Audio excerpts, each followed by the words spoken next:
selamat malam. Terima kasih kalian sudah nonton video aku. Malam ini aku mau curhat lagi sama kalian semuanya. Semoga kalian semuanya tidak bosan-bosannya mendengarkan aku cerita.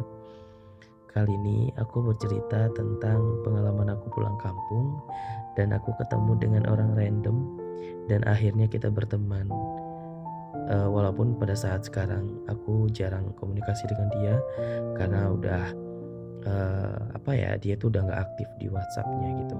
Tapi sebelum itu tuh aku, ngerasa kayak ya happy aja gitu karena punya teman baru gitu. Sebenarnya aku tipikal orang yang kayak susah untuk, eee, terbuka untuk orang-orang baru gitu. Tapi ketika aku ketemu sama nih orang, aku ngerasa kayak cocok nih gitu. Jadi selesai corona itu kita kan dibolehkan untuk mudik, asalkan kita udah vaksin dan lain-lain. Saat itu aku memutuskan untuk pulang kampung yaitu menggunakan mobil bus gitu, bus. Aku udah beli tiket dan aku udah menyiapkan segala sesuatunya. Biasanya kita pulang kampung itu kalau aku kan dari Jakarta ke Sumatera itu kan lumayan lah membutuhkan waktu kurang lebih 2 hari. Jadi 2 hari 2 malam, 3 hari 2 malam di perjalanan gitu. Otomatis kita jadi kenal dekat dengan orang yang ada di sekitar kita. Pada saat itu aku duduk dengan bapak-bapak. Aku duduk dengan bapak-bapak yang ya kalau duduk dengan bapak-bapak kita kan nggak terlalu bebas dan nggak bisa ngobrol banyak gitu kan ya. Akhirnya ketika saat itu aku tiba-tiba tuh eye contact dengan satu cowok dan dia tuh kayaknya seumuran dengan aku. Kayak umur 20-an juga dengan sama lah kayak aku gitu. Terus di pemberhentian pertama sebelum kita naik kapal itu aku kan memutuskan untuk ke toilet karena sebelum kita naik kapal itu tuh antrinya luar biasa lama gitu. Jadi aku biar nggak kebelet gitulah di dalam mobil, akhirnya aku turun dan aku pergilah ke toilet.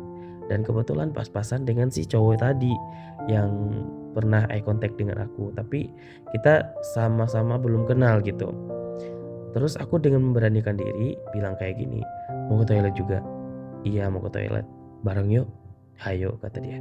Ya udah akhirnya aku sama dia ke toilet bareng berdua. Sampai di toilet aku, enggak pipis yang berdiri gitu kan, aku mau ke toiletnya, ruangan toiletnya, kamar toiletnya. Terus dia memutuskan untuk pipisnya itu yang berdiri itu. Karena aku pengen BAB juga sih sebenarnya. Terus aku nggak expect dia bakalan nungguin aku. Dan setelah aku kurang lebih 10 menit di dalam toilet, aku keluar sambil sambil ngelihat kiri kanan, oh ternyata dia udah pergi. Aku pikir dia bakalan nungguin aku di depan pintu toilet gitu kan. Ternyata enggak, dia nungguin aku di luar. Jadi pas keluar dari toilet banget ini tuh apa pintu pintu utamanya itu tuh ternyata dia nungguin di situ sambil ngerokok. Sambil ngerokok terus nungguin aku. Kenapa BAB ya? Iya, istirahat dulu aja deh di sini, kita duduk di sana dulu. Soalnya mobilnya juga masih lama masuk ke dalam kapal. Akhirnya aku memutuskan untuk duduk dulu tuh, sama penumpang-penumpang lain juga pada turun karena kita ngantrinya lumayan lama. Karena momen lebaran kan. Jadi kalau momen lebaran tuh biasanya tuh emang ngantri gitu kan. Akhirnya aku sama dia ngerokok dan aku, ngopi pada saat itu, aku ngantuk juga soalnya. Akhirnya ngopi terus ngobrol-ngobrol, "Kamu tinggal di mana? Terus, kamu kerja di mana?" Gitu kan. Terus, "Kerja di bagian apa?" Pokoknya kita kenalan lah gitu. Terus akhirnya aku sama dia tuh lumayan nyambung tuh ngobrol sama dia tuh kan. Akhirnya aku nyaman, terus akhirnya kita kebetulan pada saat itu, dia tuh sendiri, dia duduk sendiri, akhirnya aku mikir kayak, "Kenapa aku nggak pindah aja ya?" Aku bilang sama bapak-bapak yang di samping aku, "Pak, maaf saya pindah ke tempat teman saya aja," gitu. Terus kata si bapaknya bilang kayak gini, "Emangnya itu kursi kamu?" Terus kataku, "Itu teman saya Pak, sebenarnya saya tuh mesen kursinya tuh berdua, cuman karena, eee, di bangku ini tuh nggak ada yang space berdua, jadi tuh satu-satu." Nah kebetulan pada saat itu, si teman aku itu duduk sama orang yang nggak datang orangnya gitu kan. Akhirnya aku pindah tuh kan, si bapaknya sewot. Tapi ya udahlah, bodo amat gitu kan. Pindah aku ke samping samping kursi teman aku ini yang baru ini.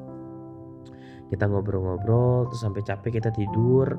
Terus pas mau pemberhentian pertama tuh udah nyampe di kapal. Terus nyampe di kapal, masuk ke dalam kapal, terus aku mikir kayak ya udahlah sama dia aja gitu kan, karena dia juga sendiri kan. Akhirnya aku bilang sama dia, kita ke dalam aja yuk, ke dalamnya ruangan VIP, karena kalau ruangan VIP itu ada chargeran handphone, ada tempat buat tidur gitu. Jadi kayak mending di dalam aja lah gitu kan, daripada di luar kena angin laut gitu kan. Terus kata dia, ya udahlah aku juga capek pengen tidur, kata dia. Akhirnya kita ke dalam dan bayar bayar 30.000 kalau nggak salah ruangan VIP di dalam kapal. Terus dia pesan minum, terus dibeliin buat aku juga, dia beliin buat aku. Udah tuh kan, aku jadi baper kan karena dia baik sama aku. Terus akhirnya pada saat itu di dalam kapal kita tiduran, aku nyender ke badannya dia, dia tidur kayak tegak gitu, dia badannya tegak dan aku nyender ke dia dan aku tuh ngerasa kayak udah nyaman aja gitu sama dia gitu. Dan dia nggak masalah sama dia. Terus gak lama kemudian kapal kita sudah nyampe di seberang, sampai di Bakauni. Terus habis itu kita langsung masuk lagi ke mobil kita kan, ke busnya kita masing-masing. Sampai di bus aku ngerasa mual, terus dia bilang aku juga pusing banget ini, pusing banget di kepala gitu kan. Sama-sama mual, sama-sama pusing, akhirnya kita sama-sama tidur.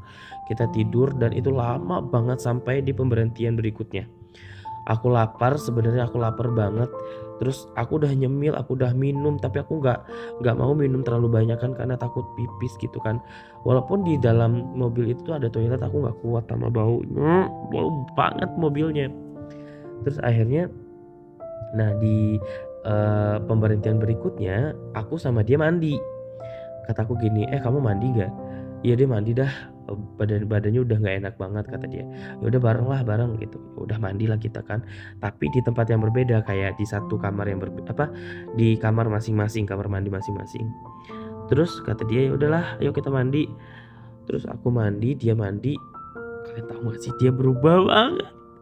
Makin cakep banget gitulah, kayak cowok kalau udah mandi terus dia pakai kaos hitam, terus selesai mandi tuh rapi banget dan aku tuh kayak deg-deg gitu, dadaku deg-degan.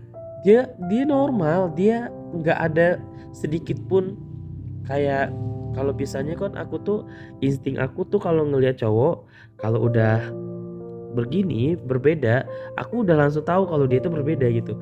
Nah tapi kalau sama si cowok ini tuh enggak, dia radar aku tuh nggak nyala gitu loh ke dianya gitu. Nah terus sampai pada akhirnya dia ngajak aku makan. Kata dia, makan yuk, lapar nih. Ya udah yuk kita makan. Makan bareng lah sama dia. Terus aku tanya. Terus aku tanya sama dia kan, kamu kerja di mana sih? Kerja di Jakarta. Aku jualan di Tanah Abang, kata dia. Jadi dia itu jualan baju di Tanah Abang. Pokoknya di blok apa gitu aku lupa. Terus kata dia, kapan-kapan main ya ke Tanah Abang. Nanti kamu beli baju di tempat aku, kata dia. Oh ya udah siap, gampang kataku gitu. Terus ya udah tuh kita tukeran nomor handphonenya di situ. Aku tukeran nomor handphone pas lagi makan itu. Tukeran nomor handphone sama dia. Terus kita sama save-savean nomor handphone. Sampai pada akhirnya aku sampailah di tujuan aku. Sehari setelah itu tuh sampailah di tujuan berikut dan ternyata aku yang turun duluan. Dia masih di dalam mobil. Terus aku ucapin terima kasih karena udah nemenin aku selama dalam perjalanan. Terima kasih udah nemenin aku. Terus kata dia, ya sama-sama. Semoga pas nyampe di kampung kamu happy ya, kata dia gitu. Semoga ketemu sama keluarga makin happy. Terus semoga kita ada waktu lagi untuk ketemu, kata dia gitu di chatan itu. Aku sedih tahu. Aku sedih karena selama perjalanan dia tuh baik banget sama aku. Terus dia kadang suka nanyain ke aku kayak gimana perasaannya, masih mual, kata dia masih pusing. Padahal dia juga sebenarnya pusing. Terus pas aku turun tuh sedih tahu. Aku salaman sama dia, terus aku pelukan sama dia tuh di mobil itu. Terus udah pas mau turun, aku nggak bisa melambaikan tangan soalnya kacanya tuh gelap. Jadi tuh nggak bisa melambaikan tangan dari bawah gitu kan. Terus akhirnya dengan berat hati aku pulang nyampe di rumah. Aku chat dia lagi, dia nggak balas. Aku chat lagi, dia nggak balas. Mungkin ya dia udah nyampe di rumah, udah ketemu sama keluarganya, udah happy gitulah. Mungkin nggak sempet ngechat HP juga gitu kan. Terus aku nyampe di rumah itu sore, dia kayaknya nyampe rumah tuh malam. Kata dia sih, rumahnya dia itu sama aku tuh jaraknya kurang lebih 3 jam perjalanan, kayak dari dari Bekasi ke Bandung gitu. 3 jam perjalanan kalau pakai motor. Nah, setelah itu tuh dia bales chat aku itu besokannya. Besokan paginya dia bales, dia bilang, "Aku lagi sarapan nih." Dia fotoin sarapannya dia. Terus kataku, "Aku mau dong, enak itu kayaknya," kata dia. Kataku gitu. Kata dia, "Ya udah, kapan-kapan main ya ke sini." Bener dong, sehari berikutnya aku dikasih alamat dia dan aku langsung ketemu sama dia karena kangen banget sama dia kan. Akhirnya aku ketemu sama dia lagi tuh di kampungnya dia. Di kampungnya dia, aku ketemu, terus kita makan, aku diajakin keliling-keliling kampungnya dia, terus diajak nginep juga 1 hari di rumahnya dia, kenal sama keluarganya dia juga. Terus setelah itu tuh aku pulang lagi. Nah, di hari H minus H plus seminggu lebaran lah, setelah lebaran itu aku lost kontak sama dia. Aku nggak tahu sih apakah dia ganti nomor atau apa gitu. Pokoknya dia tuh nggak aktif lagi. Aku kan pengen pengen tahu kabarnya dia gitu, pengen pengen bareng lagi balik ke Jakarta bareng sama dia lagi gitu kan. Ternyata dia tuh nggak aktif. Terus akhirnya pas aku balik sendiri, aku memutuskan untuk pakai pesawat gitu. Jadi aku nggak pakai bus lagi karena aku udah pusing juga di dalam perjalanan terlalu lama. Aku pakai pesawat, terus nyampe di Jakarta, aku tungguin banget kabar-kabarnya dia gitu kan. Terus nggak pernah ada kabar lagi. Setelah 1 bulan setelah itu tuh aku cek handphonenya dia udah kayak ngeblok gitu. Kayaknya dia udah ngeblok nomor handphone aku atau dia ganti nomor handphone gitu. Udah setelah itu tuh aku nggak pernah ketemu sama dia lagi. Kangen sih sebenarnya, soalnya dia baik banget orangnya.